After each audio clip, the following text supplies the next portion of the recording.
नमस्कार दोस्तों, क्या आपको ऐसा लगता है कि आपके जीवन में दूसरों से कंपैरेटिवली अधिक समस्याएं हैं, या आप जब भी कोई काम करने जा रहे होते हैं तो कोई ना कोई अड़चन या रोड़ा आके उसको रोक देता है, या आपको जब भी एक अपेक्षा होती है सफलता पाने की तो कुछ ना कुछ खराब हो जाता है और आप वहां तक नहीं पहुंच सकते।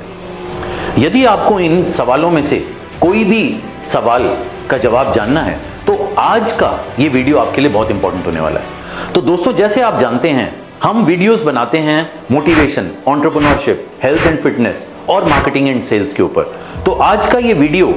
हम इस उपलक्ष्य से बना रहे हैं कि किस तरह आप अपनी समस्याओं को अवसरों में तब्दील कर सकते हैं। How to convert your problems into your opportunities.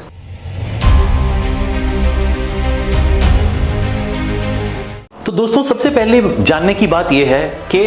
हम में से किसी का भी जीवन समस्याओं से वंचित या अधीन नहीं है। Everyone is facing the same number and the same intensity of problems in their life. But फिर भी ऐसा क्यों होता है कि कुछ लोग उन समस्याओं को पार कर जाते हैं और कुछ लोग उनको सकम कर जाते हैं, यानी कि उनके दबाव के नीचे आके उनके आकांक्षाओं का खून हो जाता है। तो दोस्तों, इसको समझने के लिए कुछ बेसिक स्टेप्स हैं जो हम आपसे आज शेयर करना चाहेंगे, जो कि एक बहुत जबरदस्त हैक्स हैं कि किस तरह लाइफ में आप अपनी प्रॉब्लम्स को अपॉर्चुनिटीज में कन्वर्ट कर सकते हैं। तो दोस्तों, पहला और सबसे इंपॉर्टेंट एस्पेक्ट है विचारधारा, यानी कि एटीट्यूड। सबसे पहले यह जानना जरूरी है कि एक ही सिचुएशन को एक इंसान एक पर्टिकुलर नजरिए से देखता है और दूसरा इंसान एक दूसरे नजरिए से देखता है। अगर हम अपने छोटे टाइम की कहानियों का भी वर्णन यहां करें तो हमें शुरू से सिखाया जाता है कि एक गिलास में अगर आधा पानी भरा हुआ है तो कोई उसको आधा गिलास खाली देखेगा और कोई उसको आधा गिलास भरा हुआ देखेगा। तो कोई उसको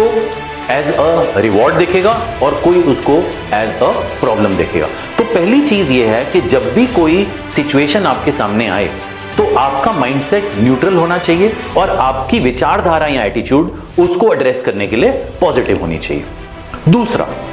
जब भी कोई सिचुएशन आपके सामने आती है तो पहले आपको ठंडे दिमाग से उसकी तह तक जाना है। बहुत बार ऐसा होता है कि हम किसी परसेप्शन में किसी सिचुएशन को प्रॉब्लम समझ लेते हैं, या अगर हमारे सामने कोई ऐसी चीज आ रही है जो हमें पसंद नहीं है तो हम पहले से ही उससे घिन करना शुरू हो जाते हैं, या हम दूसरों की परसेप्शन पर विश्वास करते हुए उस सिचुएशन को प्रॉब्लम समझ लेते हैं जबकि वो एक्चुअली प्रॉब्लमैटिक होती ही नहीं है। तो इसके लिए यह जानना जरूरी है कि हम ऑब्जेक्टिवली उस सिचुएशन को एनालाइज और एड्रेस करें और जानने की कोशिश करें कि उसमें क्या प्रॉब्लम या चैलेंज है और है भी कि नहीं। तीसरा, यहां बहुत इंपॉर्टेंट है कि जब हम लाइफ में कोई भी बड़ा स्टेप लेने जाते हैं तो अगर हम अपने पीयर्स से, फैमिली से, फ्रेंड से, उन लोगों से जिनके ऊपर हमारे को विश्वास है, उनके व्यू पॉइंट्स उस पर जान सकें तो हमें एक कोलैटरल व्यू उस प्रॉब्लम के बारे में या उस सिचुएशन के बारे में समझ आ सकता है। यानी हर इंसान उस पर्टिकुलर सिचुएशन को डिफरेंट तरीके से देख रहा होता है, और जब अलग अलग व्यक्ति अपनी परसेप्शन या अंडरस्टैंडिंग हमें देते हैं तो उस ब्रेनस्टॉर्मिंग से हमारी अपनी अंडरस्टैंडिंग उस सिचुएशन के बारे में बहुत बेहतर होती है। तो इससे एक कलेक्टिव व्यू पॉइंट बनता है और इस तरह की थिंकिंग बनती है जो परहैप्स हम अकेले ना सोच पाए, क्योंकि कोई इंसान उसके बारे में लॉजिकली सोचेगा, कोई इंसान उसके बारे में क्रिएटिवली सोचेगा, कोई इंसान उसके बारे में किसी तीसरे एस्पेक्ट से सोचेगा। तो हमें एक 360 डिग्री व्यू मिल जाता है उस सिचुएशन को समझने के लिए। चौथा, जब भी आप किसी सिचुएशन में उसके चैलेंज को समझें तो उसको एड्रेस करने के लिए आप में एग्जीक्यूशन की कैपेबिलिटीज और रिस्क उठाने की थोड़ी सी क्षमता जरूर रहनी चाहिए। पांचवा,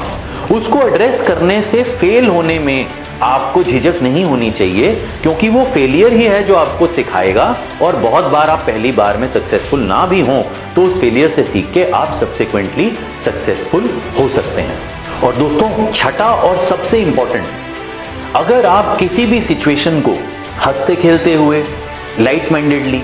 खुशी से, और सबसे बड़ी बात है पॉजिटिवली एड्रेस करेंगे या एम्ब्रेस करेंगे तो वो जो सिचुएशन है वो आपके लिए एक अवसर बन जाएगा। तो दोस्तों, यहां हम एक सिंपल सी कहावत आपसे जरूर शेयर करना चाहेंगे कि जब आपका माइंडसेट नकारात्मक होता है या अस्थिर होता है तो कोई भी सिचुएशन आपको एक समस्या लगनी शुरू हो जाती है। अगर आपका माइंडसेट न्यूट्रल होता है या स्थिर होता है तो कोई भी सिचुएशन आपको केवल एक सर्कमस्टांस ही लगता है, और यदि आपका माइंडसेट सशक्त है, वो पॉजिटिव है, तो कोई भी सिचुएशन आपको एक अवसर लगना शुरू हो जाता है। तो दोस्तों, ये एक बहुत ही इंपॉर्टेंट एस्पेक्ट है, और अगर इसको रिपीट करना हो तो what we are wanting to say is that if you are looking at a situation from a negative view point, then that situation will seem like a problem to you. If you are looking at it from a neutral viewpoint, then it will seem like just another circumstance. And if you are looking at it from a strengthened and a positive viewpoint, then that similar situation will look like an opportunity to you. तो दोस्तों, यहाँ कहने का मकसद ये है कि हम सब की लाइफ एक जितनी ही कॉम्प्लिकेटेड है, हम किस तरह उसको देखते हैं उस पर निर्भर करता है कि हम उस सिचुएशन में से क्या निकाल सकते हैं। तो दोस्तों, क्योंकि प्राइमरीली हमारा कंटेंट एंटरप्रेन्योरशिप पे भी होता है, तो यहां हम आपको कुछ बहुत ही इंटरेस्टिंग स्टोरीज और केस स्टडीज एक्सप्लेन करेंगे, जहां किसी प्रॉब्लम को किस तरह एक अपॉर्चुनिटी में, यानी कि किसी समस्या को एक अवसर में कन्वर्ट करके एक फेल होते हुए बिजनेस को एक मल्टी मिलियन सक्सेसफुल बिजनेस बना दिया गया। और दोस्तों, ऐसे एग्जाम्पल्स ना केवल इंडिया के बाहर वर्ल्ड मार्केट में हैं, बट इंडिया में भी ऐसे कई एंटरप्रेन्योर्स हैं जिन्होंने प्रॉब्लम्स को अपॉर्चुनिटीज में कन्वर्ट किया है। तो दोस्तों, अगर हम वर्ल्ड वाइड कुछ एग्जांपल्स लें तो सबसे अच्छे एग्जांपल्स हमारे दिमाग में जो आते हैं, तो पहला एग्जांपल आता है उबर का। उबर, जो कि हम जानते हैं कि ऑनलाइन कार बुकिंग प्लेटफॉर्म है। तो दोस्तों, इसके जो को फाउंडर्स थे, उनको एक बार ये भारी समस्या हुई कि वो लेट नाइट किसी पार्टी से आ रहे थे और रात भर वो कैब ढूंढते रहे और उनको कैब नहीं मिली। इस प्रॉब्लम से उनको ये आइडिया जनरेट हुआ कि बहुत से ऐसे लोग होंगे जो इस समस्या से जूझ रहे होंगे, और इस आइडिया से उन्होंने एक कार बुकिंग ऐप शुरू की, जो आज की डेट में वर्ल्ड की सबसे बड़ी कार बुकिंग ऐप है। इसी तरह दोस्तों, अगर हम इंडियन एग्जाम्पल कुछ लें तो हमारे आगे एग्जाम्पल आता है पेटीएम का, जिसके फाउंडर थे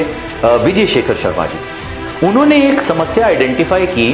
कि जब भी हमारा कोई फाइनेंशियल ट्रांजैक्शन होता है, खासतौर डेली रूटीन में, जो कि एक वेजिटेबल वेंडर से हो सकता है, एक ऑटो रिक्शा ड्राइवर से हो सकता है, या किसी से पैसे का लेन देन करना पड़ सकता है, तो हमेशा प्रॉब्लम ये होती है कि एग्जैक्ट अमाउंट हमारे पास कभी नहीं होता। तो हमारे पास यहाँ तो कुछ एक्स्ट्रा होता है जिसके बदले में हमें चेंज वापस नहीं मिलता, यहाँ तो कुछ कम ही होता है और हम उसकी भरपाई नहीं कर पाते। इस समस्या को देखते हुए उन्होंने एक आइडिया बनाया कि अगर हम इस ट्रांजैक्शन को ऑनलाइन कर दें तो बिना लेन देन के या बिना चेंज के ट्रांजैक्शन के एक एग्जैक्ट अमाउंट इजीली देने वाला दे सकता है, लेने वाला ले सकता है, और यहां से जन्म हुआ पेटीएम का। अब दोस्तों, आगे पेटीएम को क्या प्रॉब्लम आई और उस प्रॉब्लम को किस तरह एक और कंपनी ने एक अपॉर्चुनिटी बनाई, और वो कंपनी थी भारत पे। जब पेटीएम के यूपीआई एप्स लगाए गए हजारों लाखों स्टोर्स पे इंडिया में, तो उसकी सबसे बड़ी एडवांटेज थी कि हर एक वेंडर को बहुत अच्छा लगा कि इमीडिएटली उसके वॉलेट में पैसा आ जाता था, और हाथ से पैसे का लेन देन करना या चेंज वापस करना, इस सब की समस्या खत्म हो चुकी थी। लेकिन वेंडर को प्रॉब्लम यह थी कि हर एक ट्रांजैक्शन को पे उसको कुछ ना कुछ कमीशन देनी पड़ती थी। भारत पे ने इस समस्या को आइडेंटिफाई किया और बिजनेस मॉडल अपना प्रॉफिटेबिलिटी का इस तरह बनाया कि उन्होंने वेंडर कमीशंस को जीरो कर दिया और अपनी अर्निंग पोटेंशियल को डिफरेंट मॉडल में तब्दील कर दिया, और इस तरह वो एक बहुत बड़ी कंपनी बन गई और ऑलमोस्ट उन्होंने पेटीएम को एक बड़े लेवल पर टक्कर दे दी। इसी तरह दोस्तों, हम जानते हैं कि 1980s में एप्पल एक बैंकरप्सी की तरफ जाने वाला था, और उसके जो सारा फोकस था वो एग्जिस्टिंग बड़ी ब्रांड्स के ऊपर था, लेकिन रिसर्च वर्क में आगे पाइपलाइन में उनके पास कुछ नहीं था। इस टाइम पर री एंट्री हुई एप्पल के और फाउंडर की, जो कि हैं स्टीव जॉब्स, और उन्होंने री एंटर करते ही इस प्रॉब्लम को आइडेंटिफाई किया और इसमें से अपॉर्चुनिटी ढूंढते हुए एक नई पाइपलाइन और इनोवेशन पे भारी रूप से इन्वेस्ट किया, और उसके बाद उन्होंने मार्केट में लेके आए आईफोन, आईपॉड, आईपैड, और कंप्लीटली इस रेंज को तब्दील करके उन्होंने टर्नओवर कर दिया इस प्रॉब्लम को, और एप्पल को वर्ल्ड की one of the biggest companies बना दिया।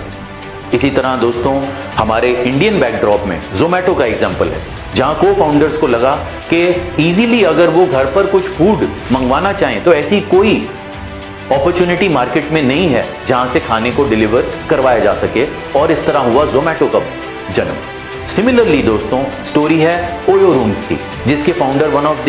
यंगेस्ट फाउंडर्स हैं रितेश के नाम से, और जिन्होंने छोटी उम्र में देखा कि जब वो अपनी सिटी से बाहर ट्रैवल करते थे तो या तो उनको फ्रेंड्स और रिलेटिव्स के यहाँ रहना पड़ता था, जो कि थोड़ा अनकंफर्टेबल होता था दोनों के लिए,